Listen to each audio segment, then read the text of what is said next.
إن الحمد لله نحمده ونستعينه ونستغفره ونعوذ بالله من شرور أنفسنا ومن سيئات أعمالنا من يهده الله فلا مضل له ومن يضلل فلا هادي له وأشهد أن لا إله إلا الله وحده لا شريك له وأشهد أن محمدا عبده ورسوله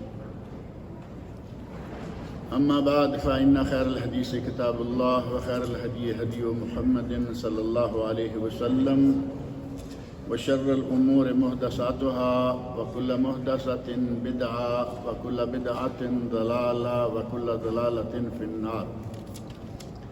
رب اشرح لي صدري ويسر لي أمري واحلل عقدة من لساني يفقهوا قولي. رب اعوذ بك من همزات الشياطين واعوذ بك رب ان يحضرون. اعوذ بالله السميع العليم من الشيطان الرجيم.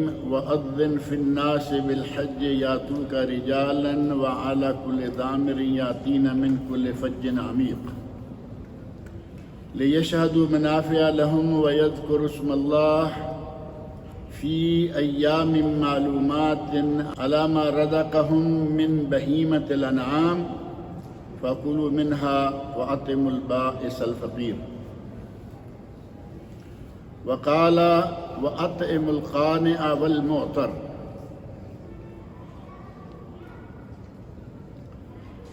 سورۃ الحج کی آیت نمبر 27، 28 اور ایک چھوٹا سا حصہ آیت نمبر 36 کا میں نے آپ کے سامنے ابھی پڑھا ہے. ان میں اللہ رب العزت نے حضرت ابراہیم علیہ السلام کو یہ حکم فرمایا ہے وَأَذِّن فِي النَّاسِ بِالْحَجِّ. ابراہیم لوگوں میں حج کا اعلان کر دیجئے. حضرت ابراہیم علیہ السلام نے لوگوں میں حج کا اعلان فرمایا اور آج تک آپ دیکھ رہے ہیں کہ اللہ رب العزت نے ان کی ندا کو کہاں کہاں پہنچا دیا. دنیا کے کونے کونے سے لوگ حج کرنے کے لیے مکہ مکرمہ پہنچ رہے ہیں. حضرت ابراہیم علیہ السلام نے جو جو دعا مانگی اللہ نے ہر دعا کو پورا کیا. فرمایا اے اللہ میں اپنی چھوٹی سی فیملی کو یہاں ایک ایسے مقام پہ چھوڑ کے جا رہا ہوں بواد غیر ذی زرع، ایسی وادی جہاں کوئی زراعت نہیں ہے، کوئی باغبانی نہیں ہے، نہ فصلیں ہوتی ہیں نہ پھل فروٹ ہوتے ہیں. اب اس وادی میں چھوڑ کے جا رہا ہوں اور دعا کیا فرما دی پھر وَارْزُقْ أَهْلَهُ مِنَ الثَّمَرَاتِ. اے اللہ اس وادی کے لوگوں کو پھلوں سے رزق عطا فرما. اور آج مکہ مکرمہ میں پھل ملتے ہیں یا نہیں؟ دنیا میں کوئی پھل ہو نہ ہو مکہ مکرمہ میں موجود ہوتا ہے. اور نبی اکرم صلی اللہ علیہ وسلم کے بارے میں اس وقت ابراہیم علیہ السلام دعا مانگ گئے وَابْعَثْ فِيهِمْ رَسُولًا مِّنْهُمْ. اے اللہ اس وادی کے لوگوں میں سے ان کے لیے رسول مبعوث فرما. اور نبی اکرم صلی اللہ علیہ وسلم اسی دعا کا نتیجہ ہیں. دعائے خلیل نوید مسیحا. حضرت عیسیٰ علیہ السلام یہ خوشخبری دے کے گئے یاتی من بعدی اسمہ احمد. خاص طور پر نام بھی ایک لے لیا. میرے بعد ایک نبی آنے والا ہے جس کا نام احمد ہوگا. اور حضرت ابراہیم علیہ السلام نے دعا مانگی یا اللہ وجنبنی وبنی ان نعبد الاصنام. مجھے اور میری اولاد کو بتوں کی پوجا سے بچا لے. ابراہیم علیہ السلام تو بچے ہی ہوئے تھے. ایک بت ساز کی سمجھیں کہ فیکٹری کے مالک کے یہاں پیدا ہوئے. آذر بت بنا کے بیچا کرتا تھا. اللہ رب العزت نے بت شکن اس گھر میں پیدا کر دیا اور وہ ابراہیم علیہ السلام. وہ کہاں بتوں کی پوجا کریں گے؟ دعا مانگی کہ میری اولاد بھی اسے بھی بتوں کی پوجا سے بچا. اللہ رب العزت نے ان کی اولاد کو بھی بتوں کی پوجا سے بچا کے رکھا. جو جو دعا کی اللہ نے ہر دعا قبول کی، اور اسی میں سے اس اعلان کی بھی آپ عظمت دیکھیں۔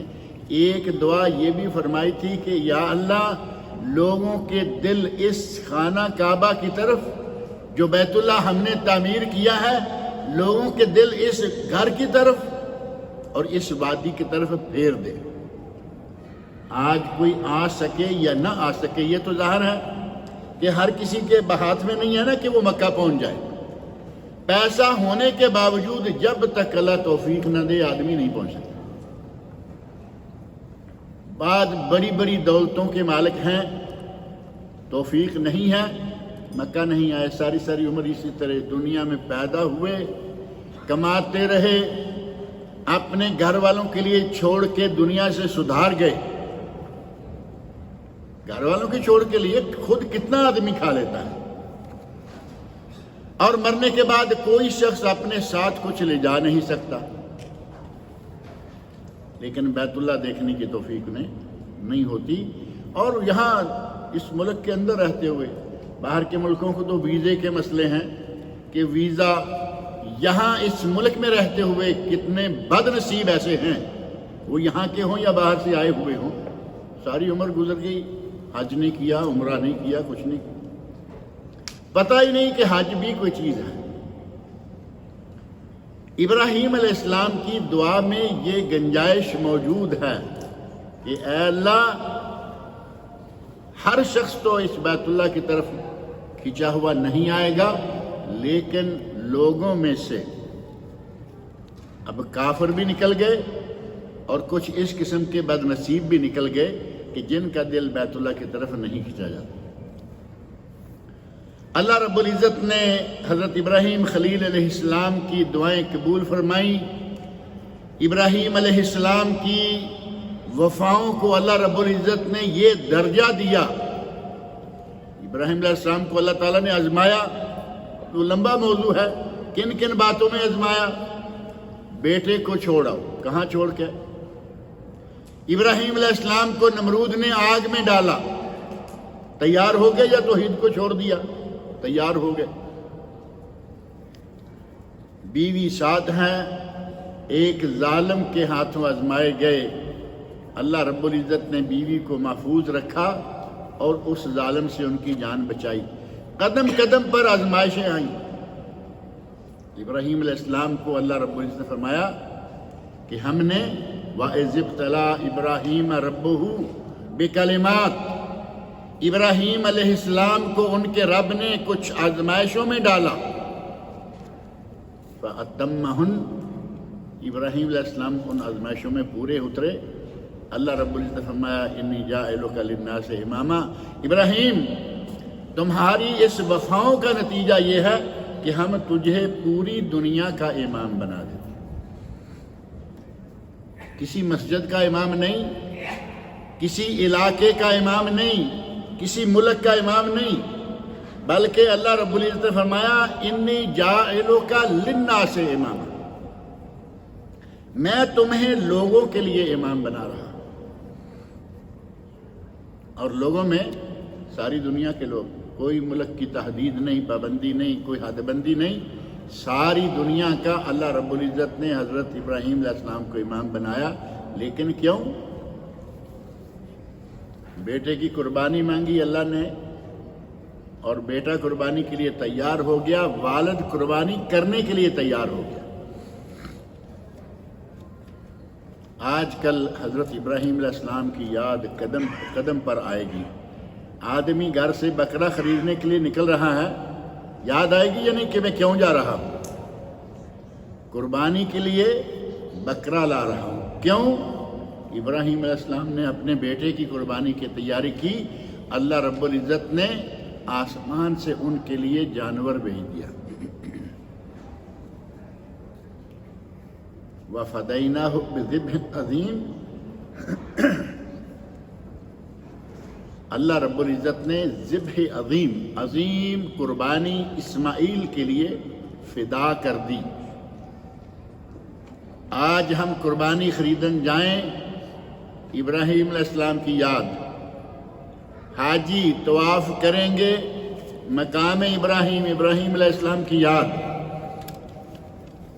صحیح کریں گے ابراہیم علیہ السلام کی بیوی کی یاد، قدم قدم پر حضرت ابراہیم علیہ السلام کی یادیں موجود ہیں ان دنوں میں خاص طور پر۔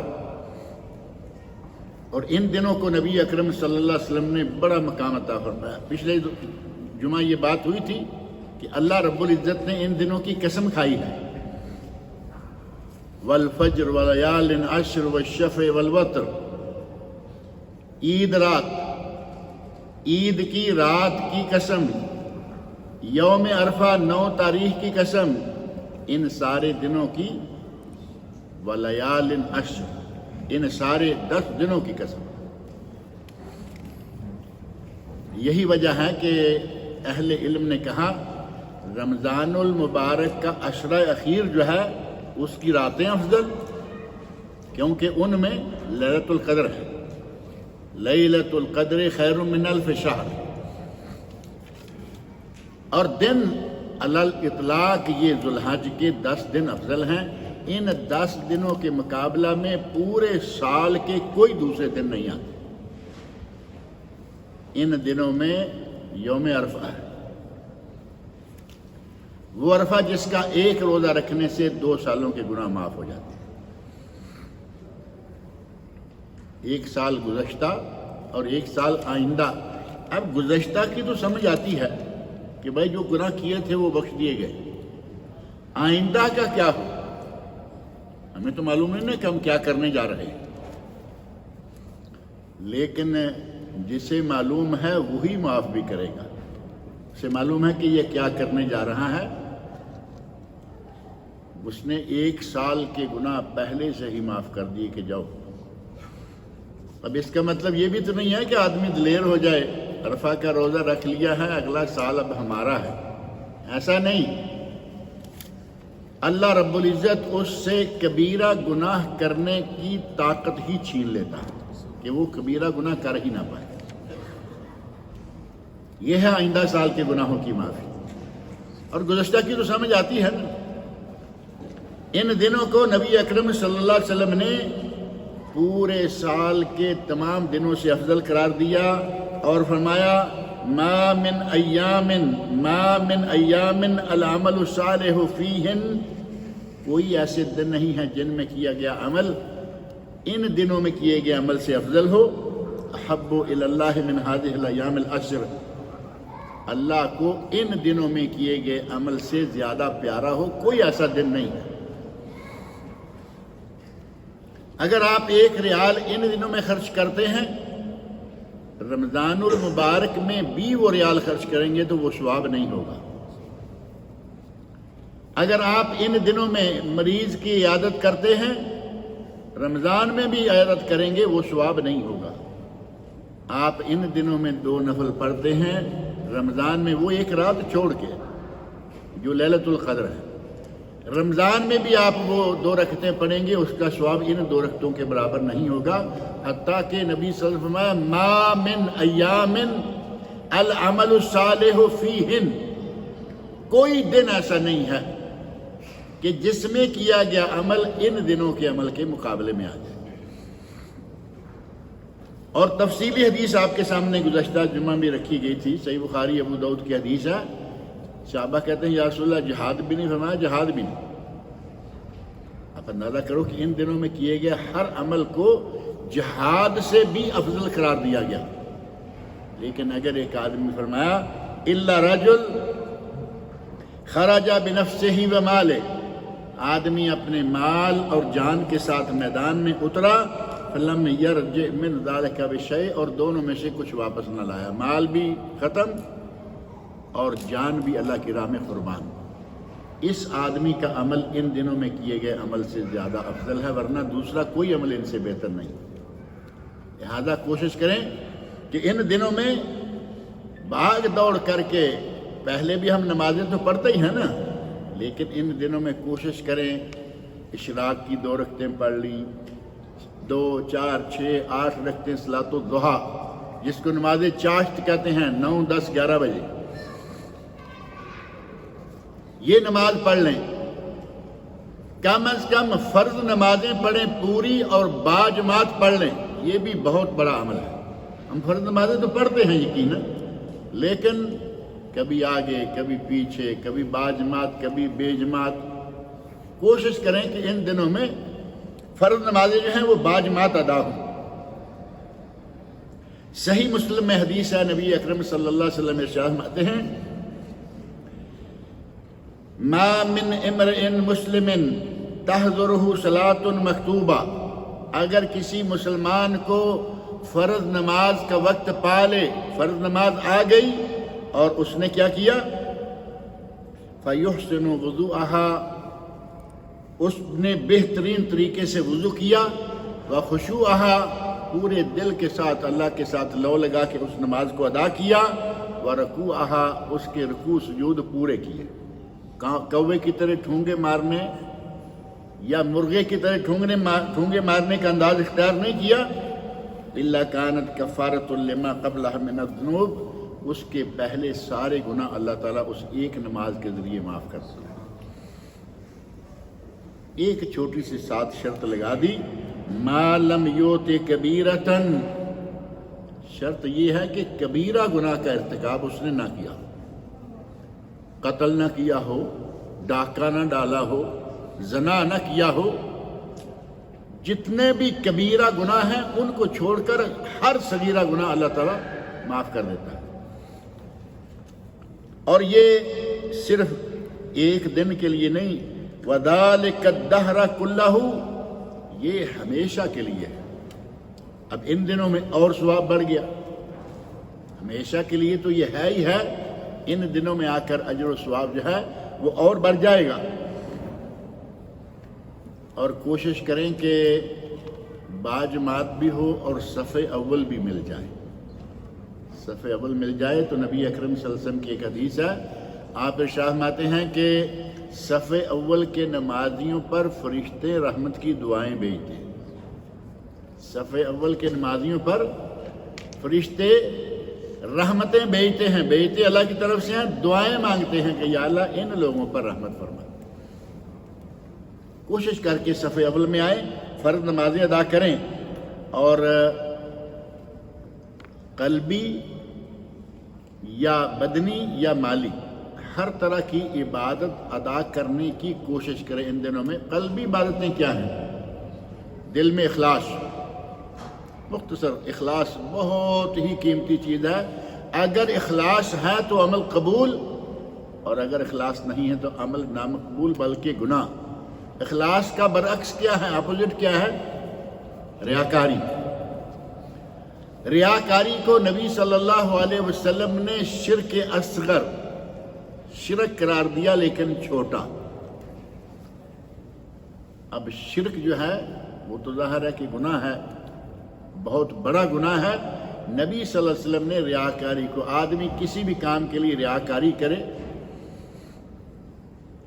گزشتہ جمعہ میں نے یہ بات ذکر کی تھی کہ آدمی حج کے لیے نکلتا ہے اور اس کا کوئی ایسا نہیں ہے کہ بھئی حج ادا کر لوں، یہ فرض ہے، اللہ رب العزت کا فریضہ ادا ہو جائے گا۔ اس کو اب دیکھنے میں آ رہا ہے کہ پورے محلے کے سارے لوگ حج کر چکے ہیں، میں رہ گیا ہوں، یہ میرے بارے میں کیا سوچ رہے ہوں گے، چلیے اس سال حج کر کے آ جاتے ہیں۔ یہ اللہ کے لیے حج ہوگا؟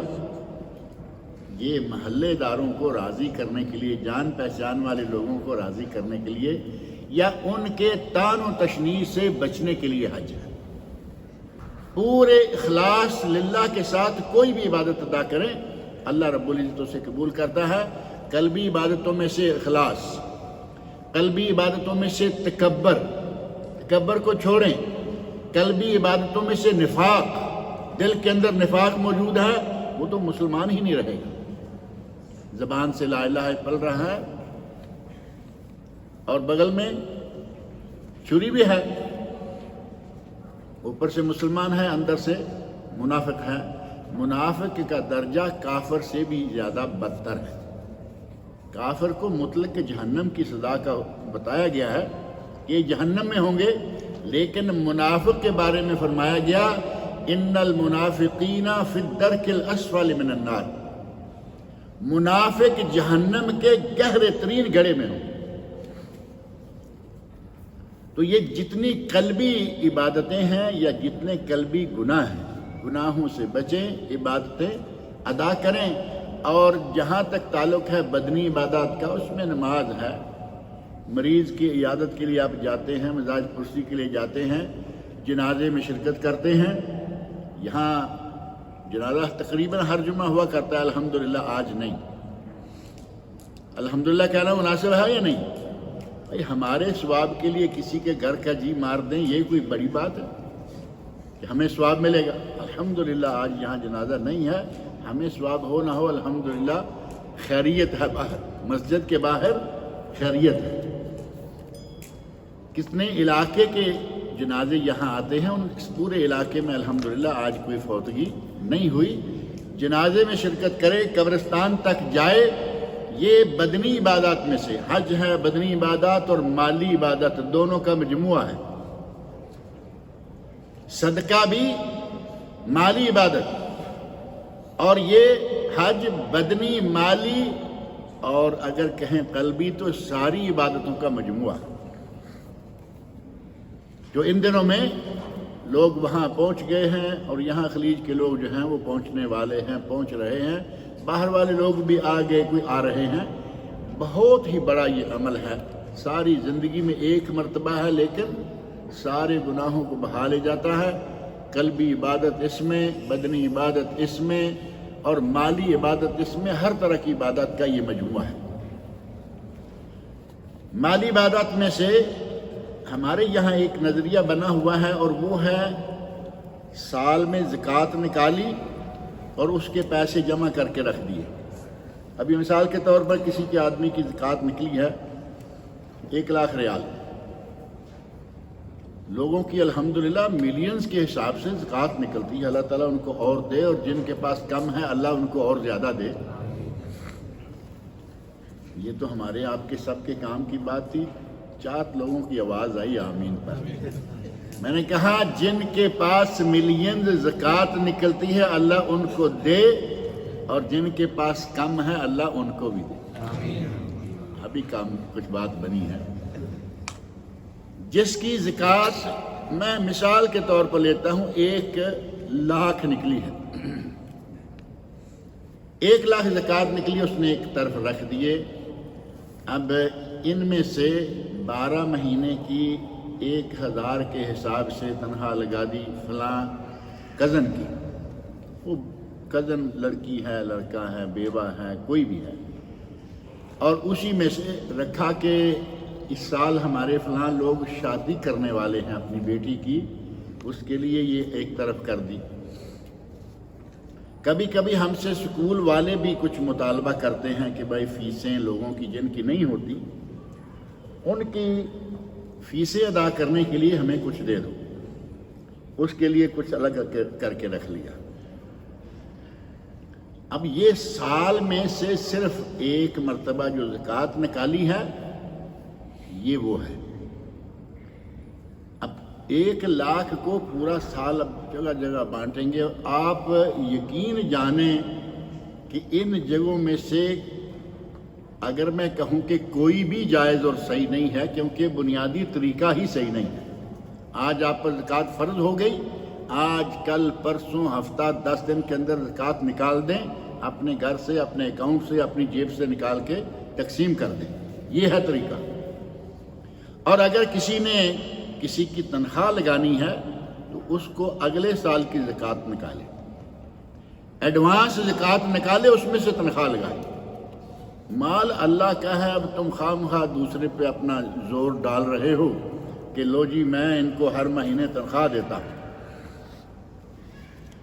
ایڈوانس زکوٰۃ نکالیں، اور اس ایڈوانس زکوٰۃ سے آپ چاہے تنخواہ لگائیں، چاہے جو مرضی کریں، لیکن شادی بیاہ جو خاص طور پر لڑکیوں کی شادی میں ہمارے یہاں زکوٰۃ کا پیسہ دیا جاتا ہے، وہ سارا نہیں تو بہت سارا حرام جگہ جا رہا ہے۔ حرام جگہ شادی میں، بھائی شادی میں حرام جگہ کہہ رہا ہے یہ آدمی، شادی میں جہیز دینا جیسے ہمارے یہاں دیا جا رہا ہے، تھوڑا بہت تو چلو مان لیا کوئی ضروری چیز ہے، بیٹی کو تحفہ دے دی. ہمارے یہاں سامنے والے مانگ رہے ہیں، بیٹے کو پڑھایا ہے، اتنی فیس ہم نے اتنے سالوں میں جمع تفریق کر کے رکھا ہوا ہے کہ اتنے لاکھ اتنے کروڑ ہم اس پہ خرچ کر چکے ہیں. اب وہ بیچارے اس کی پسلیوں سے نکالیں گے، اس کی ہڈیوں سے نکالیں گے. جس کی بیٹی، وہ بیٹی بھی دے رہا ہے، ساتھ ان کے بیٹے کو بھی خرید رہا ہے. بیٹا تو تم نے نیلامی رکھ دیا نا، جو زیادہ پیسے دے گے اسے ہم بیٹی دیں گے. سراسر غلط. اور بیٹی کے اس قسم کے جہیز کے لیے آپ زکوٰۃ دے رہے ہیں، آپ کی زکوٰۃ حرام حصے میں گئی. زکوٰۃ کے جو 8 مصارف ہیں وہ طے ہیں یا نہیں؟ سورۃ التوبہ آیت نمبر 60 کھول کر دیکھ لیں. 8 مصارف، ان میں جہیز کے لیے پیسہ دینا نہیں آتا. ان میں سکولوں کی فیسیں، اور خاص طور پر وہ سکول جہاں دینی تعلیم نہیں ہوتی. ایک ہیں عربی مدارس، عربی یہاں والے نہیں، ہمارے ملکوں والے.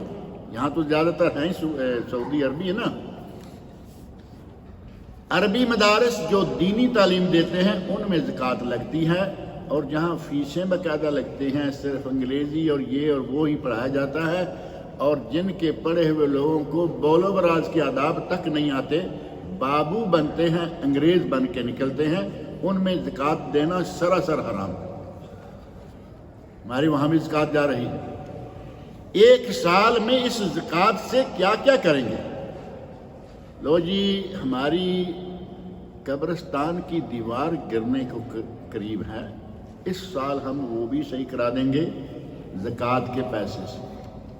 کیا وہاں فقراء مساکین ہی صرف دفن ہو رہے ہیں؟ وہاں کروڑ پتی بھی وہیں دفن ہو رہے ہیں، اور غریب فقیر مسکین بھی وہاں دفن ہو رہے ہیں. جیب سے بھی کبھی کوئی پیسہ نکال کے ان کاموں میں لگاؤ. یہ ہوتے ہیں رفائی کام. ان رفائی کاموں میں جیب سے لگائیں، زکوٰۃ ضائع نہ کریں. بہرحال ان دنوں میں زکوٰۃ تو نہیں، صدقہ بھی بہت بڑا عمل ہے اور وہ کرنا چاہیے. صدقہ ان اعمال میں سے ہے، اور کیسے؟ بڑے پوشیدہ انداز. یہ نہ ہو کہ حاجی صاحب اور چوری صاحب یہ لائے ہیں. کہیں بھی آپ خرچ کریں تو پوشیدہ. نبی صلی اللہ علیہ وسلم نے جو 7 لوگوں کے بارے میں فرمایا ہے، 7 یظلہم اللہ فی ظلہ یوم لا ظل الا ظلہ. 7 لوگوں کو اللہ اپنے سائے میں اس دن جگہ دے گا جس دن اللہ کے سائے کے سوا کوئی سایہ نہیں ہوگا. محشر کا دن. اس دن سائے میں جن 7 قسم کے لوگوں کو جگہ ملے گی، ان میں سے کون کون ہیں؟ ایک یہ ہے جس نے صدقہ دیا، فَأَخْفَاهَا، اس صدقے کو اتنا چھپایا، حَتَّى لَا تَعْلَمُ شِمَالُهُ مَا أَنفَقَ يَمِينُهُ، اس کے بائیں ہاتھ کو پتہ نہیں کہ اس کے دائیں ہاتھ نے کیا دیا. صدقہ دینا، سامنے کو پکڑانا دائیں ہاتھ سے، بائیں ہاتھ کو پتہ نہ چلے. اب ہاتھ تو میرا ہی ہے نا، لیکن نبی اکرم صلی اللہ علیہ وسلم نے وہ انداز اختیار فرمایا کہ اتنا چھپاؤ کہ دائیں سے دو تو بائیں کو پتہ نہ چلے. اعلان نہ کرتے پھرو کہ نہ ہم نے اس مرتبہ یہ کر دیا، ہم نے یہ پہاڑ توڑ دیا، اور یہ چھپا کے صدقہ دو. اللہ رب العزت ایسے لوگوں کو محشر کے دن اس وقت سایہ عطا کرے گا جس دن کوئی دوسرا سایہ نہیں ہوگا. اور یہ 7 لوگ جو ہیں، ان 7 لوگوں کا تذکرہ کریں تو یہ 7 ہی ایک سے بڑھ کر ایک ہیں. بہت ہی بہترین لوگ ہیں. ایسے تو نہیں کہ محشر کا میدان ہوگا کوئی سایہ نہیں ہوگا. اگر سایہ ہوگا تو صرف اللہ کی عرش کا یا اللہ کا اپنا سایہ ہوگا، اور اس میں وہ جگہ دے گا. ایسے ہی نہیں دے گا. ان میں سے ایک اپنے صدقے کو انتہائی طریقے سے چھپا کر دے. انہی دنوں میں ایک چیز ہے جو ہم یہاں گزشتہ جمعے میں یہ بات ذکر کی تھی کہ ہم بھولے ہوئے ہیں. ہمیں پتہ ہے کہ جب عید شروع ہوگی تو اللہ اکبر اللہ اکبر لا الہ الا اللہ، یہ کب سے شروع ہوتا ہے؟ ذو الحجہ کی پہلی تاریخ ہو گئی، اور ساتھ ہی یہ تکبیریں شروع ہو گئیں. گزشتہ جمعے یہ بات ذکر کی تھی کہ یہ ہے سنن مہجورہ، ان سنتوں میں سے جو چھوڑی گئیں، جو بھلا دی گئیں۔ چلتے پھرتے اپنے گھر میں، اپنے دفتر میں، اپنی گاڑی میں، جہاں اللہ تعالیٰ موقع دے، یاد آئے اللہ اکبر اللہ اکبر لا الہ الا اللہ واللہ اکبر اللہ اکبر وللہ الحمد۔ یہ تکبیرات ہیں، ان تکبیرات کو پڑھتے رہیں موقع بموقع، جہاں بھی موقع ملے۔ اور ایک تکبیر کے بارے میں اس میں الفاظ ہیں اللہ اکبر اللہ اکبر اللہ اکبر، 2 مرتبہ کے بجائے 3 مرتبہ، جو بھی کرے کوئی حرج والی بات نہیں ہے، دونوں طریقہ سے یہ صحیح ہے۔ اور انہی دنوں میں کوشش کریں کہ یہ جو 9 دن ہیں، ان 9 دنوں میں روزہ رکھیں، 9 کے 9 دنوں میں روزہ رکھیں۔ اور روزے کا اجر و ثواب اتنا ہے کہ نبی اکرم صلی اللہ علیہ وسلم ارشاد فرماتے ہیں جس آدمی نے روزہ رکھا، اگر ایک آدمی ما من عبد یصوم یوما فی سبیل اللہ، اگر کوئی آدمی اللہ کی راہ میں، اللہ کی خاطر، اللہ کی رضا کی خاطر، میڈیکل نہیں کہ مجھے کچھ پیٹ میں گڑبڑ ہے تو میں 2-4 روزے رکھتا ہوں تو ٹھیک ہو جاؤں گا، یہ میڈیکل روزہ نہیں، اس نے اللہ کی رضا کے لیے روزہ رکھا۔ اللہ کے نبی صلی اللہ علیہ وسلم فرماتے ہیں کہ اس کو کیا ملے گا؟ الا باعد اللہ بذلک اليوم وجہہ عن النار 70 خریفا، صحیح بخاری اور صحیح مسلم کی حدیث ہے۔ اللہ اس کے چہرے کو جہنم سے اتنی دور لے جائے گا جتنی مسافت 70 سال میں طے کی جا سکتی، یعنی جہنم سے اللہ تعالیٰ اس بندے کو اتنا دور کر دے گا اگر کوئی ایک روزہ رکھتا ہے۔ ما من عبد یصوم، ایک روزہ۔ اور ان دنوں میں، جن دنوں میں ہر عمل ہی انتہائی افضل ہے، ان دنوں میں اگر ایک روزہ رکھیں گے تو پھر بہت ہی فضیلت والا عمل ہوگا۔ کوشش کریں کہ ان دنوں میں روزے رکھیں جتنے بھی ممکن ہوں، اور صدقے کا ان دنوں کے ساتھ خاص تعلق ہے، باقی دنوں میں بھی کرتے رہیں۔ نبی اکرم صلی اللہ علیہ وسلم کی ایک حدیث میں آپ ارشاد فرماتے ہیں کہ صبح ہوتی ہے تو اللہ تعالیٰ کے 2 فرشتوں میں سے ایک فرشتہ کہتا ہے اللہم آت منفقا خلفا، اے اللہ جو تیری راہ میں خرچ کرتا ہے اس کو نعم البدل عطا کر۔ 1 ریال خرچ کیا اس نے، اس کو بے شمار دے۔ خلفن کا معنی یہ نہیں کہ 2 دے دے، ان تلفن، اے اللہ جو اپنے مال کو مٹھی میں سنبھال کے، یعنی کسی کو دینے کے لیے تیار نہیں، ایسے نہیں بلکہ ایسے کسی کو دینے کے لیے تیار نہیں، کیونکہ ایسا ہاتھ جو ہے اس سے یہ ہاتھ افضل ہے دینے والا۔ اللہم آت منفقا خلفا، جو اللہ کی راہ میں خرچ کرے اسے بہت زیادہ دے۔ اور دوسرا کہتا ہے اللہم آت ممسکا تلفا، اے اللہ جو اپنے مال پر سانپ بن کے بیٹھا رہتا ہے، میرا خیال یہ زیادہ اچھا ہے ترجمہ۔ اللہم آت ممسکن، جو جیب سے نکالتا ہی نہیں، جیب کے اوپر سے ہاتھ ہی نہیں اٹھاتا، جیب یہ ہو یا بینک والی ہو، اس کے لیے کیا ہے؟ اللہم آت ممسکن تلفن، اے اللہ اس کے مال کو تلف کر دے۔ تلف کرنے کا تو مرحلہ معنی سب کو آتا ہے نا، یہ لو جی ساری گاڑی جو ہے ویسٹ ہو گئی، تلف، یہ ویسٹ ہے، ٹوٹل ویسٹ۔ اس کے فرشتہ کہتا ہے یا اللہ اس کے مال کو تو برباد کر دے کہ یہ تیری راہ میں خرچ ہی نہیں کرتا۔ ہمیں تو فرشتے کی اس بد دعا سے ڈرتے ہوئے بھی چاہیے کہ تھوڑا بہت خرچ کرتے رہیں۔ ہمارے یہاں رواج ذرا کم ہے، لیکن یہاں عربوں میں ایک رواج بہت اچھا ہے۔ ہمارے یہاں مجھے معلوم ہے بعض لوگوں کا پتہ چلتا رہتا ہے کہ ان کے یہاں ہے، سب تو ہمیشہ کبھی ایک جیسے نہیں ہوئے نا، ہاتھ کی انگلیاں برابر نہیں ہوتی۔ گھر کے اندر کوئی چھوٹا موٹا خزانہ ٹائپ چیز بچوں کے لیے، بڑوں کے لیے، ایک تو بچوں کے لیے ہوتا ہے اس کا اپنا ہے، جیب خرچ کے لیے اس میں پیسہ ڈالتے رہتا ہے کوئی نہ کوئی، اپنا پیسہ روز 1 ریال بچایا اس میں ڈال دیا، 2 بچائے ڈال دیے، کبھی ضرورت پڑی تو پھر اس کو توڑ کے نکالتے ہیں۔ جو ہمارے یہاں ایک مٹی کا ملتا تھا اس کو اس میں سے نکال نہیں سکتے، جب اس میں کوئی جا نہیں چیز بھر گیا تو اس کو توڑ کے نکالتے ہیں، بچے کی کوئی چیز آ گئی ایک ہے کہ ذرا بڑا کر لیں اور اس کو گھر میں کسی ایسی جگہ رکھیں جہاں سے ہر کسی کا آنا جانا ہوتا ہے، جس کو گھر کے اندر کے افراد، اپنے افراد، ماں ہے، باپ ہے، میاں بیوی ہیں، بچے ہیں، لڑکیاں ہیں، لڑکے ہیں، جس کے پاس جو گنجائش ہے وہ اس میں ڈالتا رہے،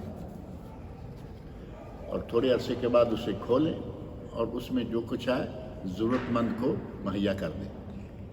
بہترین طریقہ ہے یہ اللہ کی راہ میں خرچ کرنے کا، اور کوئی تکلیف بھی نہیں ہوتی، بجائے اس کے کہ یکدم 10 ریال آپ نکالیں اور پھر 20 دن بھول جائیں۔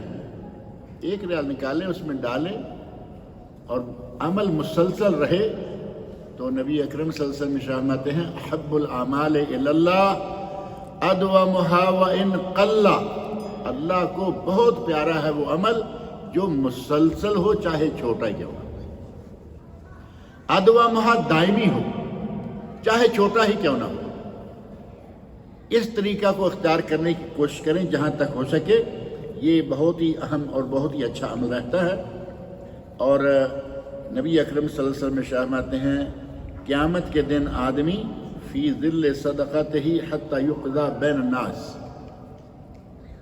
قیامت کے دن اللہ تعالیٰ اپنا سایہ دے گا ایک، دوسری حدیث دیکھیں ایک سایہ اور بھی ہے، اور وہ سایہ ہمارے اپنے صدقے کا سایہ ہوگا۔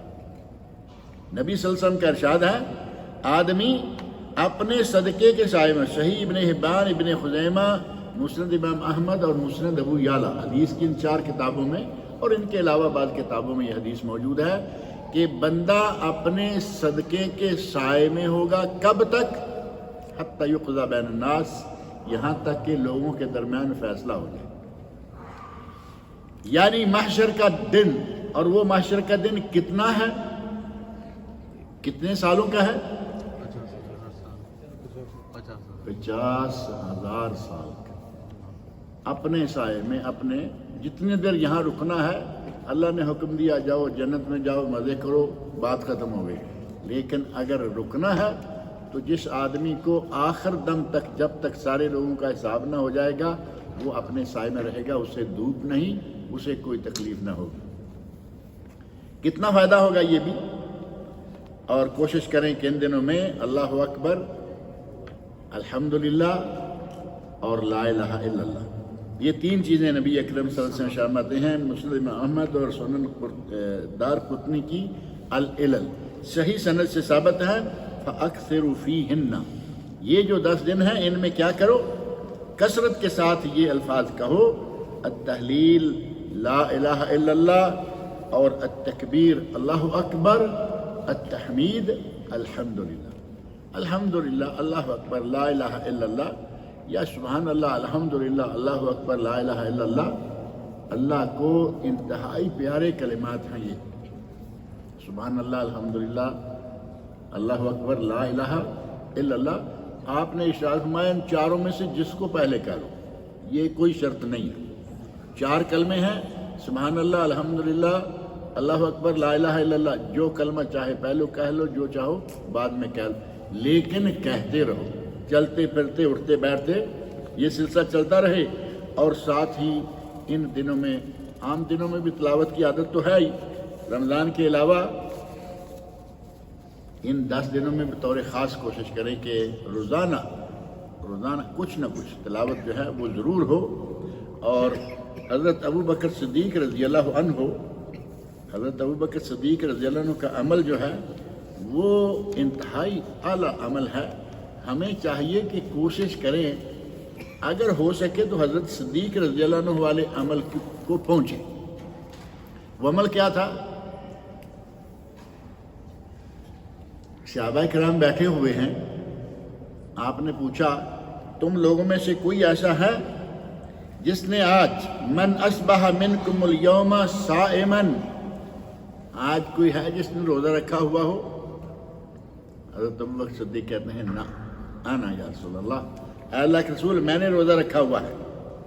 پھر پوچھا من تبع منکم اليوم جنازہ، آج کسی نے جنازے کے پیچھے جا کے نماز پڑھی ہے، قبرستان گیا ہے، دفن کر کے آیا ہے؟ حضرت ابوبکر صدیق کہتے ہیں انا یا رسول اللہ، میں نے یہ کام کیا ہے۔ تیسرا سوال کیا فَمَنْ أَطْعَمَ مِنْكُمُ الْيَوْمَ مِسْكِينًا، آج تم میں سے کس نے کسی مسکین کو کچھ کھلایا ہے، مسکین کو کھانا کھلایا ہے؟ حضرت ابوبکر صدیق کہتے ہیں انا. اور چوتھا سوال کیا من عاد منکم اليوم مریضا، آج تم میں سے کسی نے بیمار کی مزاج پرسی کی ہے، بیمار کے گھر گئے ہو، مزاج پرسی کر کے آئے ہو؟ حضرت ابوبکر صدیق کہتے ہیں یا رسول اللہ انا. ایک آدمی نے ہر کام، جو نام آپ لے رہے ہیں وہ آدمی کام کر چکا ہے. حضرت صدیق کو اتنا بڑا مقام ایسے نہیں ملا کہ صحابہ کرام میں سے سب سے افضل پہلے نمبر پر، اور پوری دنیا کے لوگوں میں سے انبیاء کے بعد پہلے نمبر، وہ حضرت ابوبکر صدیق رضی اللہ عنہ ہیں. ہر کام کیا. نبی صلی اللہ علیہ وسلم نے فرمایا مجتمعنا فی امرئ الا دخل الجنہ، جس میں یہ چار چیزیں جمع ہو گئی، جس نے یہ چار کام کر لی. اب یہ نہیں کہ ہر وقت ہر روزانہ چار ہی ہوں، جو بھی کرتا رہے ثواب، لیکن اگر کسی میں چار جمع ہو جائیں تو سمجھے کہ وہ جنتی ہو گیا. ان دنوں میں لوگ قربانیاں خرید رہے ہیں، قربانیاں کرنے جا رہے ہیں. ناخن بال کا مسئلہ یہ تو سب کو معلوم ہی ہے نا کہ جس نے قربانی کرنی ہے، من ارادہ ان یضحی، جس نے قربانی کا ارادہ کر لیا ہے، یہ چاند نکلنے سے پہلے ناخن بال وغیرہ کاٹ لے. اس کے بعد ناخن بال اور بشرہ، یہ تیسری چیز جو ہے اس کے بارے میں عموماً ہمارے یہاں کوئی کنسپٹ نہیں ہے کہ یہ کیا ہے. ہمارا زور ہے ناخن بالوں پر، جسم کے کوئی بھی بال ہیں اور ناخن یہ نہیں کاٹنا. اور جب موقع ملتا ہے نا، یہ بیٹھے ہوئے ہیں ایسے تھوڑا کیا، کچھ لوگوں کی یہ جگہ جو ہے بڑی سخت ہو چکی ہوتی ہے، تو یہ تھوڑا ٹوٹ گیا اور اس کو ڈول آرام سے نکال دیا. یہ ہے بشرہ. آپ یہ بھی نہیں نکال سکتے.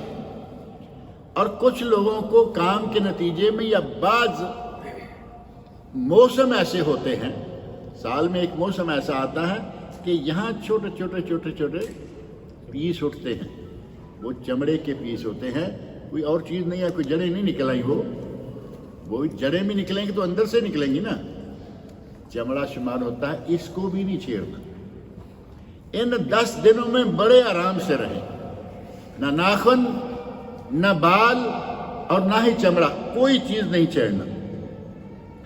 رہا مسئلہ قربانیوں کا، کیونکہ ان دنوں میں لوگ قربانیاں بھی خریدیں گے. کچھ لوگوں نے خرید لیں، باہر کے لوگوں نے تو خیر 4-6 مہینے سال رکھی ہوتی ہیں، پالتے ہیں، پیار کرتے ہیں، خدمت کرتے ہیں. اصل میں یہ ہے بڑا ہی ثواب. اب یہاں جو فلیٹ والا ہے وہ کیا کرے گا؟ یہاں تو وہ لا کے ایک دن بڑی مشکل سے گزارے گا تو اتنا ہی کافی ہے. جتنی اللہ کسی کو توفیق دے اس جانور کی خدمت کر کے بھی ثواب لیں. اور جانور کو ضرور، جو قربانی کا جانور ہے اس کو خریدنے سے پہلے ضرور یہ چیز دیکھ لیں کہ اس کی دونوں آنکھیں صحیح ہوں،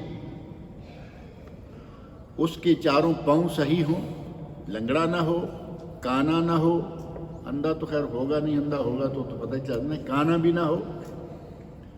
اور ساتھ ہی یہ کہ اس کے کان کٹے ہوئے نہ ہوں. کانوں کی 4 شکلیں، بلکہ اس سے بھی زیادہ، مقابلہ، مدابرہ، شرقہ، خرقہ. کان آگے سے بھی چرا ہوا نہ ہو، پیچھے سے بھی چرا ہوا نہ ہو، نیچے سے بھی کٹا ہوا ہوتا ہے نا، کئی چرا ہوا ہوتا ہے اور کئی کا کٹا ہوا ہوتا ہے. تو یہ 3 ہو گئی. اور ایک شکل ہے کہ نہ وہ شرقہ ہو گیا نیچے والا، اور خرقہ، کان کے اندر سوراخ ہے. کان تو ایسے چوڑا ہوتا ہے نا، یہاں ایک سوراخ ہے. ایک سوراخ بڑا باریک وہ ہے کہ جس میں کوئی ٹیگ وغیرہ لگایا گیا ہے. کوئی بات نہیں، وہ چونکہ پہچان کے لیے ہے. لیکن اگر ایسے انگلی کے برابر سوراخ نظر آ رہا ہے وہ جانور نہ خریدیں، کیونکہ یہ نشانیاں تھیں کبھی. آج بھی کچھ نشانیاں ہوتی ہیں. کبھی یہ نشانیاں تھیں کہ یہ ہم نے فلاں بت کے نام کر دیا، اب وہ کہیں بھاگا کہیں نکل گیا، لوگوں نے بیچا کھا گئے، قربانی کے لیے اس قسم کا جانور جو ہے وہ لینا جائز نہیں ہے۔ یہ ساری چیزیں اچھی طرح جان پہچان کے لیں، ان میں سے کوئی کمی بیشی نہ ہو، اور گوشت سارے کا سارا خود نہ کھا جائیں، تھوڑا تقسیم بھی کر دیں۔ یہ تقسیم کرنا فرض تو نہیں ہے، مستحب ہے۔ اب مستحب کا معنی کہ پیارا عمل ہے یہ کہ اس کو کم از کم 3 حصے کر لیں، ایک حصہ اپنے فریج میں ڈالیں، دوسرا حصہ فقراء و مساکین کو بانٹیں، اور تیسرا حصہ مہمانوں کے لیے، چاہے انہوں منگوا کے پکوا کے کھلا دیں یا ان کے گھر میں دے دیں، اپنے دوست احباب عزیز جو ہیں۔ یہ تقریباً 2 حصے اپنے ہی بن جاتے ہیں، عزیزوں کو دیں گے تو اپنا ہی ہے، اور فقراء مساکین کو دیں گے، تیسرا حصہ ضرور نکال دیں۔ کئی لوگ ہیں وہ 2-3 قربانیاں دیتے ہیں، تو چلیے جی ایک تو بانٹ دیتے ہیں، 2 رکھتے ہیں۔ یقین مانیں کہ قریب ہی خبر ملی، ابھی گزشتہ ہفتے کے دوران ان کی فریج میں پچھلی قربانی کا گوشت موجود ہے۔ مانیں گے؟ گزشتہ ہفتے پچھلے سال کی قربانی کا گوشت موجود، یہ نا فریج میں ڈال لیجئے کوئی بات نہیں، لیکن اتنا فریز اتنا لمبا اگلی قربانی سے 1 دن پہلے تک رکھیں گے، یہ 2 ہفتے پہلے ہو گیا، اگر پچھلے ہفتے میں ہوگا تھوڑی کرونے کے دن تو نکل گئے نا، اب کرونا کہاں ہے، اب تو کرونا نہیں ہے، اللہ رب العزت نے اسے جان چھڑا دی ہے۔ یہی وجہ ہے کہ آپ دیکھیں سب بغیر ماسک کے بیٹھے ہوئے ہیں، کسی کو ضرورت ہے تو پہنے، نہیں تو کوئی نہیں، نہ ماسک رہے نہ توکل نہ رہا، ساری چیزیں ایسے آ رہے ہیں۔ اللہ نے یہ احسان کر دیا ہے کہ اسے جان چھوٹ گئی ہے۔ ویسے ہی بعض دفعہ لوگ لاپرواہی سے، میں نہیں کہتا کہ وہ کوئی گناہ کی نیت سے یا لوگوں کو محروم رکھنے کی نیت سے نہیں، لاپرواہی سے اتنا لمبا کر دیتے ہیں کہ گزشتہ عید کا گوشت ابھی تک باقی ہو۔ ایک بات جو میں کہہ دینا ضروری سمجھتا ہوں، وقت کافی ہو گیا ہے، وہ ہے قربانی کے جانور۔ اللہ تعالیٰ نے قربانی کے جانور 4 گنائے ہیں، بہیمۃ الانعام، ان میں سے بھیڑ، بکری، گائے، اونٹ، ٹھیک ہے۔ اب اونٹ کیا ایک ہی قسم کا ہوتا ہے؟ اونٹ میں بڑی قسمیں ہیں، جیسے مچھلی کسی بنگالی سے پوچھیں یا کسی عرب سے پوچھیں کہ مچھلی کی کتنی قسمیں ہیں، وہ آپ کو بتائیں گے۔ مچھلی کی سینکڑوں قسمیں، لیکن سب مچھلی۔ اسی طرح اونٹ کی کئی قسمیں ہیں، سب اونٹ ہیں، جو بھی اونٹ ملے وہ قربانی کر سکتے ہیں۔ اور گائے کی بھی بہت ساری قسمیں ہیں، جو قسم ملے وہ کر لیں۔ بیڑ کی کئی قسمیں ہیں، جو ملے وہ کریں۔ بکری کی کئی قسمیں ہیں، جو ملے کریں۔ باقی میں تو کوئی مسئلہ نہیں ہے۔ اصل مسئلہ جو میں آپ کے سامنے رکھنا چاہتا ہوں وہ ہے ایک گائے کی اقسام کا۔ ہمارے یہاں یہ بڑا زور دے دیا گیا کہ گائے صرف گائے، جو عام ہماری معروف گائے ہے کو یہ نا، کو جو ہے وہ قربانی کرنی ہے، گائے ہو یا بیل ہو، دونوں میاں بیوی میں سے کوئی ایک ذبح کرنا ہے۔ حالانکہ گائے کی اقسام ہیں، ان اقسام میں سے ایک قسم کا نام جاموس ہے۔ گائے کی اقسام ہیں اور ان اقسام میں سے ایک قسم کا نام جاموس ہے، اور یہ عرب لغات میں معروف ہے۔ اب یہ جاموس کیا ہے؟ بفیلو، یہ ہے بھینس۔ بھینس کی قربانی بھی جائز ہے۔ اس میں بڑا اختلاف ہمارے پاک و ہند میں، ایک دوسرے پر بڑے تیر برسائے جاتے ہیں، تیر و تفنگ کا میدان کھل جاتا ہے قربانی کے قریب آگے کہ گائے ہی ہونی چاہیے۔ جب گائے کی اقسام موجود ہیں، بکری کی، بھیڑ کی، اونٹ کی اقسام موجود ہیں، تو گائے کی اقسام میں سے ایک قسم جو جاموس ہے اس کو ذبح کرنے میں کیا مسئلہ ہے؟ اور میں سمجھتا ہوں کہ جو اس وقت ہندوستان کے حالات ہیں انڈیا کے، وہاں گائے ماتا ہے، ایک پارٹی کی جو میجر پارٹی ہے ان کی ماں ہے گائے، وہ اپنی ماں کو ذبح ہوتے دیکھتے رہتے ہیں لیکن عید پہ آ کے دیکھنا نہیں چاہتے۔ انہیں معلوم ہے کہ مسلمان یہ کھاتے ہیں، انہیں معلوم ہے کہ مسلمان گائے کا گوشت کھاتے ہیں، وہ دیکھتے رہتے ہیں، لیکن جیسے ہی عید کا موقع آتا ہے انہیں معلوم ہے کہ یہ قربانی کریں گے، عید کے موقع پہ آ کے وہ یہ شور مچانا شروع کر دیتے ہیں کہ ہم ذبح نہیں کرنے دیں گے۔ اسی کے نتیجہ میں دنگے اور فساد ہو جاتے ہیں، ہوتے ہیں یا نہیں؟ یہ ابھی پچھلے سالوں میں 2-4 سالوں میں بہت ہوا۔ اور ایک مرتبہ ہندوستان کے ایک مسلمان لیڈر ہیں، انہوں نے بڑی زبردست باتیں کہا کہ جب ان کی ماں بازار میں بک رہی ہوتی ہے انہیں تکلیف نہیں ہوتی، ماں بک رہی ہے کوئی نہیں شور مچاتا، ماں کو خرید کے کوئی لے گیا، آج ہندو کے پاس تھی کل وہ مسلمان کے پاس، ماں کو بازار میں گھسیٹا جا رہا ہے کوئی نہیں شور مچاتا، ماں کے ساتھ کچھ بھی ہوتا رہے انہیں کوئی تکلیف نہیں، جب قربانی کرنے کی باری آتی ہے تو ان کے پیٹ میں مروڑ شروع ہو جاتے ہیں۔ اور یہ بات بھی معقول ہے، گائے بکتی ہے، خریدی جاتی ہے، لوگ بیچتے ہیں، خریدتے ہیں، یہ عجیب بات ہے۔ لیکن مذہبی فسادات، دنگے، لڑائی جھگڑے اگر صرف ایک چھوٹی سی بات پہ ختم ہو جائیں یا کم از کم اس مبارک موقع پہ ختم ہو جائیں تو کیا مناسب نہیں ہے کہ ہم گائے کی بجائے ان علاقوں میں جہاں ان کا زور ہے اور ان علاقوں میں جہاں دنگا فساد کا خطرہ رہتا ہے وہاں بجائے اس کے کہ آپ گائے ذبح کریں وہاں بھینس ذبح کر لیں۔ مصلحت کا تقاضا یہ ہے۔ اب رہا مسئلہ جو فتویٰ دیتے ہیں کہ بھینس کی قربانی ہوتی نہیں، اب ایسے حالات میں مردوں کی قربانی ہو جائے، انسانوں کی قربانی ہو جائے وہ ٹھیک ہے، لیکن بھینس کو قربان نہیں کرنا کیونکہ بھینس کی قربانی ہوتی نہیں۔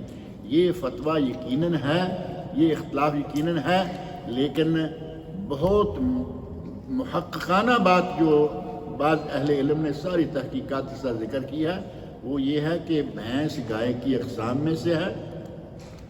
عربی کی ڈکشنریز ہیں ان کو کھول کے دیکھیں، بھینس کو گائے کی اقسام میں سے شمار کیا گیا ہوگا، اور قربانی کا وقت آتا ہے تو پھر بھینس جو ہے وہ کسی اور طرف لے جاتے ہیں۔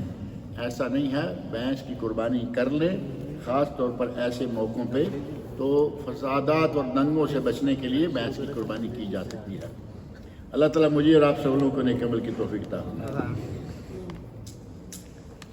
عید الفطر کپڑے خرید کر دیے ہیں اور عید الاضحیٰ میں میں نے کپڑے زیادہ تیاری نہیں کرتے ہیں تو کیا صحیح ہے؟ کوئی بات نہیں، عید الفطر میں اور خرچے نہیں ہوتے تو کپڑے خرید لیے، عید الاضحیٰ پہ بکرے بھی لینے ہوتے ہیں، کپڑے نہ خریدے عید الفطر والے پہن لیے یا تھوڑے گزارے لائق کر لیے، اس میں انشاءاللہ کوئی حرج والی بات نہیں ہے۔ عید پر نیا کپڑا پہننا فرض نہیں، بہتر ہے کہ جو آپ کے پاس اچھا کپڑا ہے وہ استعمال کریں، دھلا ہوا استعمال کر لیں، اور اگر آپ خریدتے ہیں تو انشاءاللہ کوئی حرج والی بات نہیں۔ لیکن اگر بکرے کی وجہ سے کپڑا ذرا خرچہ کم کرنے کا ارادہ ہے کوئی حرج والی بات نہیں۔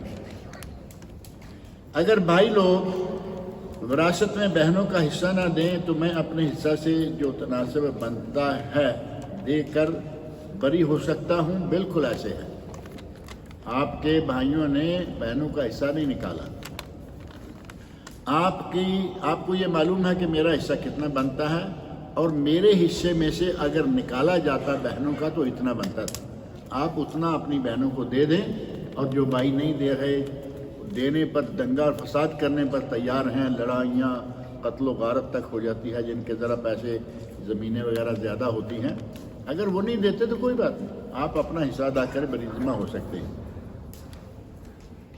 قربانی کرنے والے بال ناخن کٹوائیں تو اس کا کوئی کفارہ دینا ہوگا، یعنی ذوالحج کو 1 ذوالحج کو، یعنی چاند نکل جانے کے بعد پہلی ذوالحج کو کفارہ کوئی نہیں ہے، آگے رک جائے، باقی دن رک جائے، کفارے والی کوئی بات ایسی ثابت نہیں ہے، لیکن بہتر تھا کہ آپ ہوش میں ہوتے، قربانی کرنی ہے، اتنا پیسہ خرچ کر کے بکرے کے لیے رکھا ہوا ہے اور اتنا ہوش نہیں ہے کہ آج چاند ہو سکتا ہے۔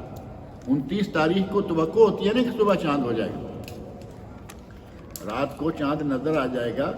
اب ہمارا پرابلم یہ ہے کہ ہم عربی تاریخ سے تو چلتے ہی نہیں نا، ہم چل رہے ہوتے ہیں جنوری فروری میں اور ہمیں وہ پتہ نہیں چلتا کہ آج 29 ہے یا کیا ہے۔ کوشش کرنی چاہیے کہ 29 ذوالقعدہ سے شام سے پہلے ان کاموں سے فارغ ہو جائیں۔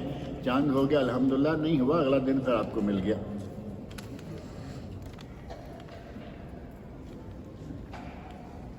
کمپنی بینک سے لون لے کر حلال کام کرتی ہے، اس کمپنی بینک سے سود پر لون لے کر حلال کام کرتی ہے، یہ ہے حلال اور حرام کا مجموعہ۔ سود حرام ہے یا نہیں؟ بینک سے لون لیا سود پر اور آگے کام حلال کر رہی ہے۔ اب یا تو یہ کہیں کہ اس کا کام جو ہے ایک کمپنی ہے بہت بڑی اور آپ کو نہیں معلوم کہ وہ اپنا یہ سلسلہ کیسے چلا رہے ہیں، ٹھیک ہے، آپ کا کام ہے کہ آپ کام جائز کر رہے ہیں، کمپنی تو حلال کر رہی ہے نہیں کر رہی، آپ کا کام جائز ہے۔ کمپنی کا مالک وہ پیسہ اپنی کمپنی کو چلانے کے لیے کہاں کیا سے لیتا ہے، کیا کیا کرتا ہے، اس کو آپ چھوڑ دیں، آپ اپنا جائز کام ہے وہ کریں۔ اور اگر کو آپ سمجھتے ہیں کہ میں اور میرے ساتھ 2-3 ہی لوگ ہیں اور یہ سارے کا سارا کام جو ہے یہ اب شروع ہوا ہے، سارے کا سارا بینک سے سود لے کر شروع کیا ہے، اس کمپنی میں کام کرنا کریں، اللہ تعالیٰ کہیں سے آپ کو حلال مال عطا فرمائے گا انشاءاللہ۔ اللہ تعالیٰ اللہ رب العزت مجھے اور آپ سب کو نیک عمل کی توفیق عطا فرمائے۔